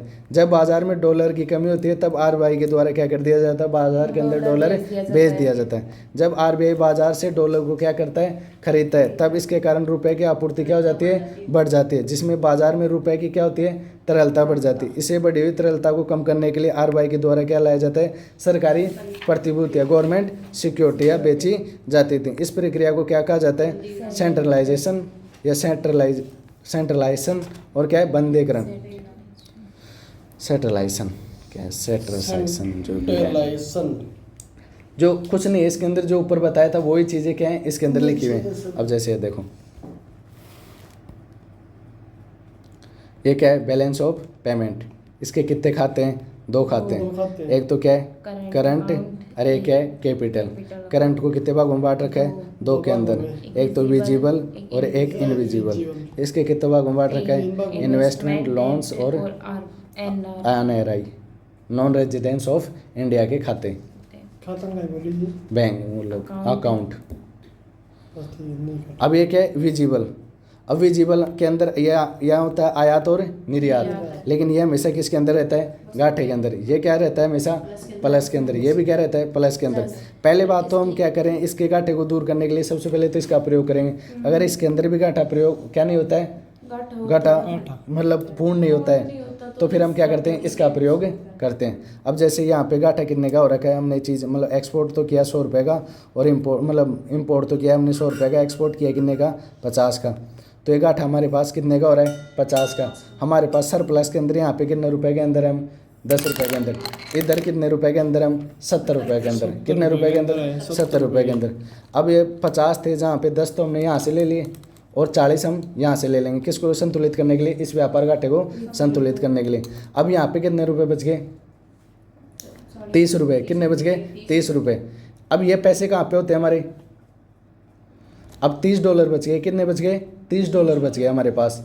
अब हमारे पास ये क्या है, $30 बच गए। एक होता है हमारा फॉरेक्स रिजर्व, एक होता है हमारा ये क्या है, हमारा फॉरेक्स मार्केट। अब इस मार्केट में से हमने क्या दे दिए, मतलब इसको दे दिए, किसको करने के लिए, रिजर्व, मतलब इसको संतुलित करने के लिए। अब यहाँ पे मतलब फॉरेक्स मार्केट के अंदर पैसे कितने रहने चाहिए, $20 ही। $20 से ज़्यादा हुए तो बाजार के अंदर क्या हो जाएंगे, डॉलर ज़्यादा हो जाएंगे। डॉलर ज़्यादा होंगे तो फिर बाद के अंदर रुपया क्या हो जाने लग जाएगा, मजबूत होने लग जाएगा। क्या हो जाएगा, जब डॉलर ज़्यादा होंगे तो फिर बाद के अंदर रुपया का वैल्यू क्या हो जाएगी, बढ़ जाएगी। जैसे डॉलर ज़्यादा है तो अब रुपये कितने का, 88 रुपये का। इसका मतलब है डॉलर मतलब डॉलर की क्या है, कमी है। अगर डॉलर की अगर हमारे पास ज़्यादा हो जाए तो हमारी जो रुपये हो जाए वो कितने रुपये का हो जाएंगे, 70, 40, 50 कितने के भी हो सकते हैं। अब जैसे हमारे पास डॉलर ज़्यादा हुआ, जैसे थोड़ा सा ज़्यादा हुआ तो हमारे पास रुपया मजबूत हो गया, कितने का हो गया, 85 का हो गया। फिर बाद के अंदर मजबूत हो गया और ज़्यादा हुआ, हमारे पास कितने का हो गया, डॉलर 70 का हो गया। अब 70 का हो गया तो हमें क्या होने लग जाता है, नुकसान होने लग जाता है। किसके अंदर, निर्यात के अंदर। जब हम निर्यात करते हैं तब हमें क्या लगता है, जैसे कोई चीज़ थी, अब कोई चीज़ थी पहले मतलब $1 कितने का, कोई चीज़ 88 रुपये के अंदर थी, मतलब $1 के अंदर कितने रुपए मिलते हैं, कोई चीज़ 88 रुपये के अंदर क्या हुई, कोई चीज़ उत्पादित हो रही थी। जैसे मतलब वो पेन वाला समझ लो कि ये क्या थी, 10 रुपये का एक क्या बनता है, पेन बनता है। और $1 कितने का है, 10 रुपये के बराबर है। क्या है, 10 रुपये के बराबर है। और 10 रुपये के अंदर क्या बनता है, एक पेन बनता है। हमने 10 रुपये के अंदर पेन बनाया और क्या कर दिया, बेच दिया। अब क्या हो गया, डॉलर क्या हो गया, मतलब मजबूत हो गया और रुपया क्या हो गया, गिर गया। अब यहाँ पे कितने हो गई, 20 रुपये के अंदर क्या आता है, $1। अब हमने 20 रुपये के अंदर कितने पेन बना लिए, 2 पेन बना लिए। और फिर हमने 2 पेन भेजे कितने रुपए के अंदर, $1 के अंदर।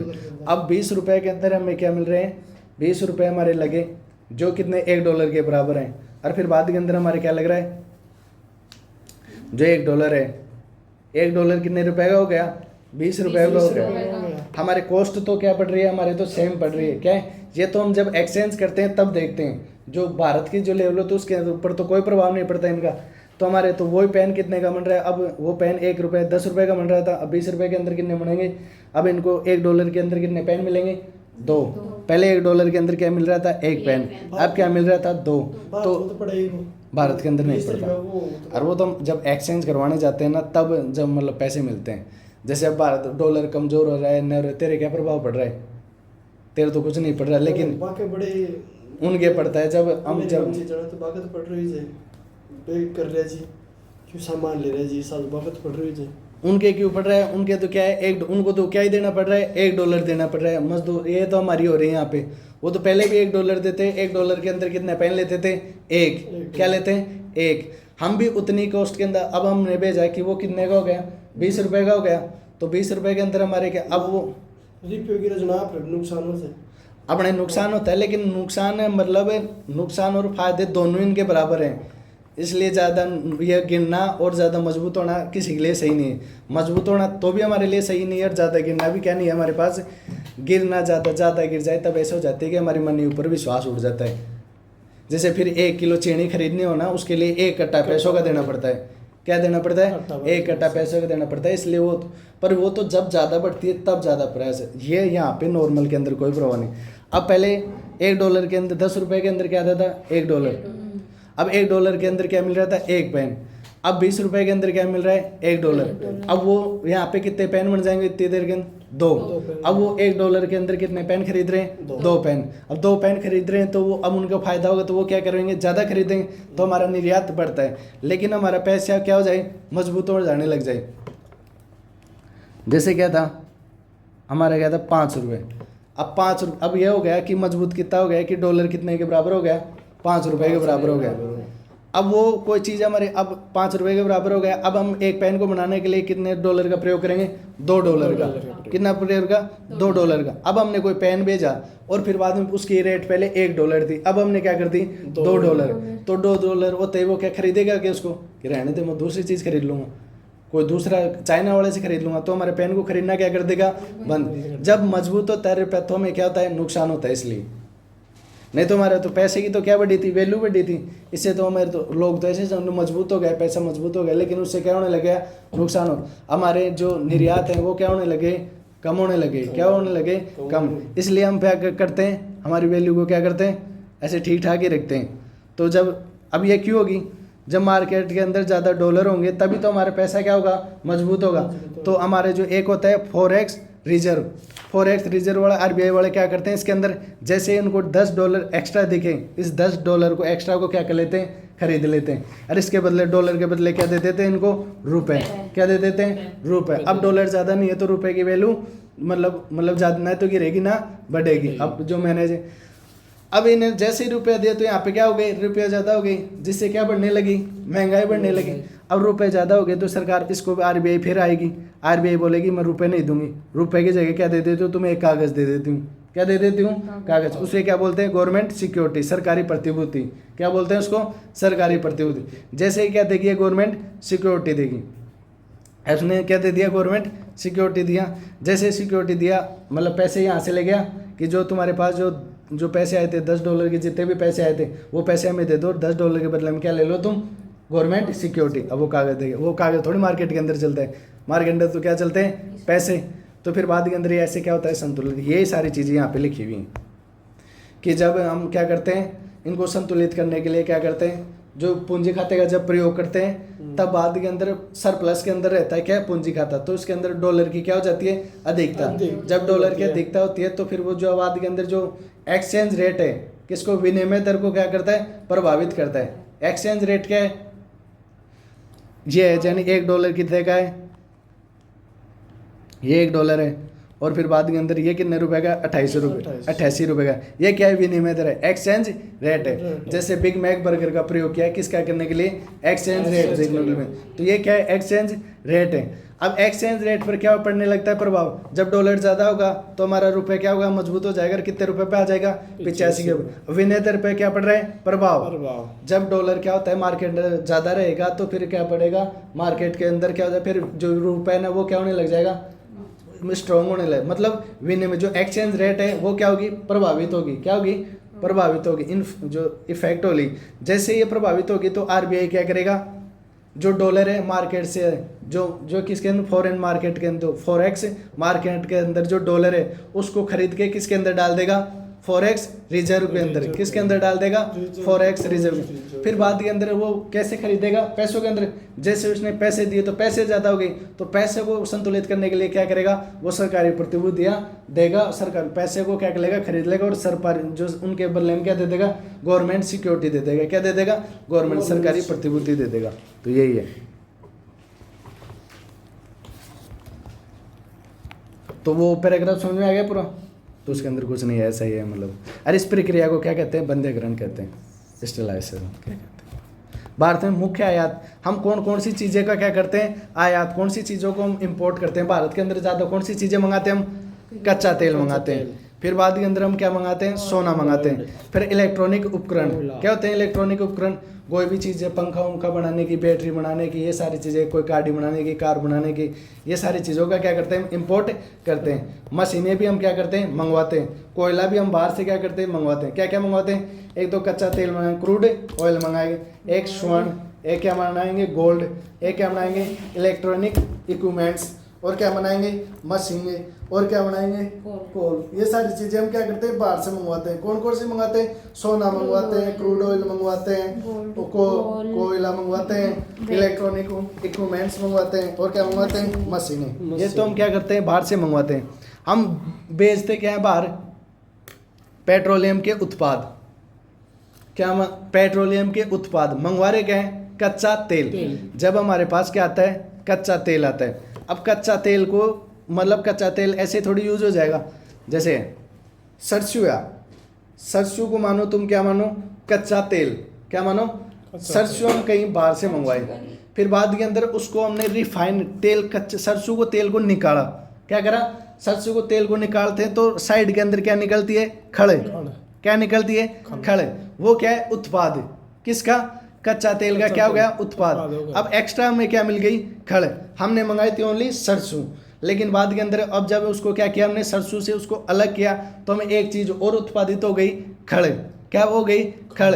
उसी प्रकार से जब हम क्या मंगवाते हैं, कच्चा तेल मंगवाते हैं, तब उसके रूप के अंदर हमें पेट्रोलियम उत्पाद, बहुत सारे पेट्रोलियम के उत्पाद क्या हो जाते हैं, बनते जाते हैं। कच्चा तेल को जब रिफाइन, भारत के अंदर बड़े लेवल पे क्या है, रिफाइनरी है, मतलब तेल निकाल, जब तेल को शुद्ध करने वाले, जब तेल को हम शुद्ध करते हैं तब उसके बहुत सारे प्रोडक्ट निकलते हैं, जैसे डामर निकल गई।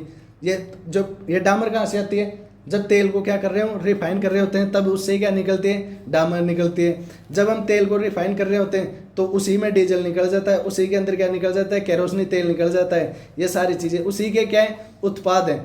जब पेट्रोलियम के क्या करते हैं हम, उत्पादों को तो क्या करते हैं, बेचते हैं, और क्या, और मंगवाते क्या है, कच्चे तेल। जैसे हम सरसों मंगवाए तो उत्पाद, हमने तो ओनली सरसों मंगाई थी, लेकिन बाद के अंदर हमारे सरसों से क्या निकलने के लगी, खड़ भी। अब ये खड़ निकलने लगी तो खड़ को हम क्या कर देंगे, बेच देंगे। तो हम कच्चा तेल मंगवाते हैं, फिर बाद के अंदर कच्चा तेल को जब हम मशीन के अंदर क्या कर रहे हो, रिफाइनरी के अंदर रिफाइन कर रहे होते हैं, तब बहुत सारे क्या कर जाते हैं, प्रोडक्ट और निकल जाते हैं।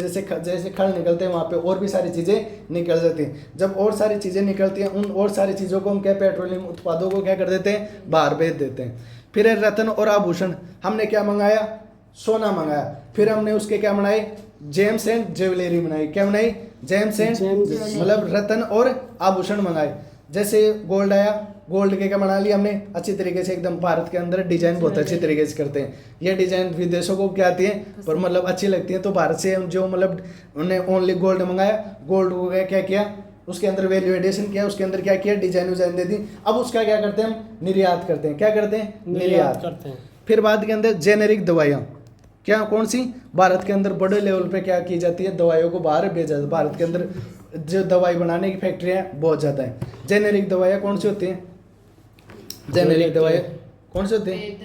है ना, ऐसी नहीं है। जैसे होता है, जैसे कोई भी दे, हमारे रिसर्च एंड डेवलपमेंट ज़्यादा है नहीं। अब कोई जैसे पैरासीटामोल है, जैसे इस पैरासीटामोल को किसने बनाया? अमेरिका ने बनाया।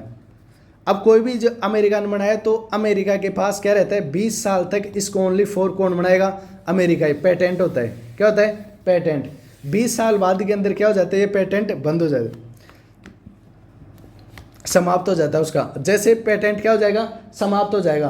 फिर इस दवाई का फॉर्मूले को हर कोई देश क्या बना सकता है? दवाई बना सकता है, कोई भी मेडिसिन बना सकता है। तो जब 20 साल बाद के अंदर जब पेटेंट खत्म होने के बाद में, अब देखो ऐसे मैंने क्या बनाई, एक चाय का फॉर्मूला बनाया कि ऐसे इसके अंदर अदरक डालो, इलायची डालो, ये डालो, ये डालो, ये डालर एकदम बहुत ही खतरनाक क्या बनती है? एक चाय बनती है। अब ये फॉर्मूला किसने बनाया? मैंने बनाया। तो मैं सरकार के पास जाऊंगा कि मैंने मेरी बुद्धि लगा के चाय बनाने का नया तरीका बनाया। अब ये मतलब ओनली, अब ये बुद्धि मतलब ये मैं चाय बनाऊंगा, तेरी थड़ी पर आएंगे देख के, तो ऐसे तो और कोई भी बनाने का और बेचने लग जाएगा। वो इतने साल बुद्धि लगाया, उसकी भी तो कोई क्या होनी चाहिए? मेहनत होनी चाहिए। अब कोई देश किया, अब उसने रिसर्च की पैरासीटामोल बनाने के लिए ये लगाना पड़ेगा, ये मतलब ये उत्पाद, इन सबको क्या करने का उन्हें बहुत सारी मेहनत की। फिर बाद के अंदर उसने वो दवाई बनाई। अब वो जैसे मार्केट में आई, उस फॉर्मूले को चुरा के ऐसे तो कोई भी क्या बना लेगा? दवाई बना लेगा। अब इसने जितनी मेहनत की, अब उसको मेहनत का इसको रिवॉर्ड मिला क्या? रिवॉर्ड मतलब इसको उपहार मिला क्या? उसका पैसे मिले क्या? नहीं। मतलब ये तो आया जिससे पहले उन्होंने बनाया, सूत्र मिल गया, सूत्र को लिया और क्या कर दिया? फॉर्मूला के अंदर चीज़ें डाली और क्या बन गई? दवाइयाँ बनने लगी। तो ऐसा नहीं होता। जब दवाई का जो फॉर्मूला जो आदमी बनाता है वो 20 साल तक उसका क्या रहता है? एकाधिकार रहता है। जैसे क्या रहता है, जब अंग्रेज आए तो 15 साल तक अंग्रेजों का क्या था कि अंग्रेजों के अलावा कि तुम्हें कहाँ पे भेज रही हूँ? भारत के अंदर भेज रही हूँ। क्या करने के लिए? व्यापार करने के लिए। 15 साल तक तुम्हारे पास कोई भी नहीं आएगा दूसरा ब्रिटेन का आदमी। तो तुम 20 साल तक इस फॉर्मूले से कोई भी नहीं बना सकता। क्या नहीं बना सकता? दवाई नहीं बना सकता। जब 20 साल बाद के अंदर क्या हो जाता है? फॉर्मूला जब पेटेंट होता है वो क्या हो जाता है? समाप्त। फिर इस फॉर्मूला का प्रयोग सब करने लग जाते हैं। उनको क्या बोलते हैं? जेनेरिक दवाइयाँ। क्या बोलते हैं? जेनेरिक दवाइयाँ। अब तो ये जेनेरिक दवाइयाँ, इनका क्या करते हैं हम? बड़े लेवल पर क्या करते हैं? मतलब भेजते हैं। लोहा और इस्पात, आयरन एंड स्टील भी क्या करते हैं? हम भेजते हैं। पिछले कुछ समय से देख रहे हैं कि भारत आजकल जो रक्षा उपकरण है उनको भी क्या करने लगे? भेजें। जैसे भारत क्या ब्रह्मोस मिसाइल है, उसको क्या कर रहा है? बाहर भेज रहे हैं। कुछ दूसरे देश को क्या कर रहे हैं? निर्यात कर रहे हैं। तो आजकल हम ब्रह्मोस मिसाइल को और इनको भी क्या करें? रक्षा के उपकरण से जो सिक्योरिटी जो डिफेंस के इक्विपमेंट्स हैं उनको भी क्या कर रहे हैं? हम आजकल बाहर भेज रहे हैं। फिर देख रहे हैं आजकल हम मोबाइल का निर्यात भी करें। भारत के अंदर मोबाइल भी बहुत सारे बन रहे हैं। मोबाइलों को भी हम क्या कर रहे हैं? बाहर दूसरी कंट्रीज के अंदर भेज रहे हैं। और खिलौनों को भी आजकल क्या करें? हम खिलौनों को भी बड़े लेवल पर दूसरे देशों के अंदर। एक समय ऐसा था कि पूरे भारत के अंदर हम देखते थे हर जगह क्या थे? भारत के खिलौने मिलते ही नहीं थे। Only for made in China, made in China, made in China. जब भारत ने देखा ये क्या हो रहा है कि ये बहुत बड़ी इंडस्ट्री, इसके अंदर हम क्या हो रहा है? नुकसान हो रहा है। तो सरकार ने क्या किया? इसके अंदर हस्तक्षेप किया। और फिर बाद के अंदर जो क्या थे? चाइना के जो क्या थे? खिलौने थे, उनके ऊपर क्या लगा दिए? टैरिफ लगा दिए। जबकि खिलौना पहले 10 रुपये का आ रहा था, अब 10% क्या मतलब 10% उस पर क्या लगा दिया? टैक्स, या 100% उसके ऊपर लगा दिया टैक्स। अब 10 रुपये की चीज़ कितने के अंदर आएगी? 20 रुपये के अंदर। 10 रुपये कौन लेगा? सरकार लेगी। क्यों लेगी? चाइना की है। चाइना की पहले 10 रुपये में बिक रही थी, तब तो हम सब खरीद रहे थे। अब लेकिन जैसे चाइना की चीज़ 20 में खरीदने लगेगी, हम लेंगे क्या उसको? नहीं लेंगे। अब भारत की कोई चीज़ वहाँ पे 10 रुपये में ले रही तो हम उसको क्या लेंगे? लेंगे। तो भारत क्या करे अब अपने मार्केट को बचाने के लिए? अब जो हम टैरिफ क्यों लगाते हैं? इसीलिए लगाते हैं। जैसे अमेरिका से अगर कोई कंपनी लाते हैं ना, मतलब जैसे टेस्ला है, टेस्ला की एक गाड़ी है, अगर भारत के अंदर उसको खरीदें तो 100% क्या लगता है? उसके ऊपर टैक्स लगता है। कि कोई मतलब वो कितने 2 करोड़ की है तो 2 करोड़ ही उसके ऊपर हम क्या लगा देते हैं? टैक्स। अगर भारत के अंदर उसको खरीदेंगे तो वो कितने की मिलेगी? 4 करोड़ की। और 4 करोड़ के अंदर 2 करोड़ रुपए कौन रखेगी? सरकार। क्यों रख रही है? क्यों? अगर वो 2 करोड़ में मिलती तो टेस्ला की गाड़ी क्या हो जाती है? अमेरिका कंपनी है भारत के अंदर, जो भारत की जो खुद की महिंद्रा है वो तो फिर बाद के अंदर उनकी तो क्या बिकती नहीं, टेस्ला बिक जाती है। तो भारत वाले तो क्या हो जाते? बर्बाद हो जाते। भारत की कंपनी वाले तो क्या हो जाते? बर्बाद। इसलिए क्या लगाते हैं हम? टैक्स लगाते हैं। इसलिए मज़ा नहीं आता टैक्स लगाने के अंदर। हमारे क्या करने? घरेलू उत्पादों को बचाने के लिए हम क्या लगाते हैं? टैक्स लगाते हैं। तो पिछले ये देखो, फिर भारत का मुख्य बाजार क्या है? भारत का मतलब सबसे ज़्यादा हम बाजार मतलब कौन से ज़्यादा क्या करते हैं? मतलब सबसे ज़्यादा हम निर्यात कहाँ पे करते हैं, सबसे ज़्यादा चीज़ें कौन से देश के अंदर बेचते हैं, यूएसए के अंदर, बाद के अंदर यूएई के अंदर, फिर बाद के अंदर चाइना के अंदर, फिर बांग्लादेश और नीदरलैंड के अंदर। फिर हम मंगवाते सबसे ज़्यादा कहाँ से, सबसे ज़्यादा मंगवाते हैं हम चाइना से, फिर बाद में सऊदी अरेबिया से और रसिया से, बाद में यूएसए से, यूएई से, फिर बाद में यूएसए से। तेल तो अड़ा हो जाना सऊदी अरब सऊदी अरब से भी आता है, रसिया से भी आता है, यूएई से भी आता है, सब जगह से। हमने एक जगह से पहले हम मंगाते थे इन कंट्री, मतलब इनसे पहले। आजकल हम सबसे ज़्यादा तेल आता है हमारे जो कच्चा तेल आता है रसिया से। किससे आता है, रसिया से।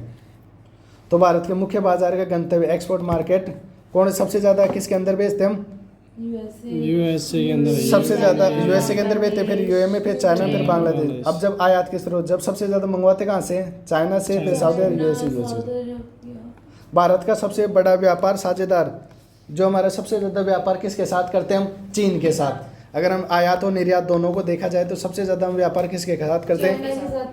फिर भारत में व्यापार घाटे के कारण क्या है, हमें घाटा क्यों होता है,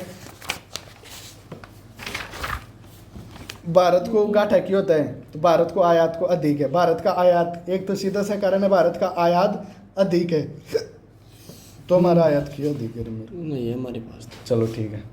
थैंक यू।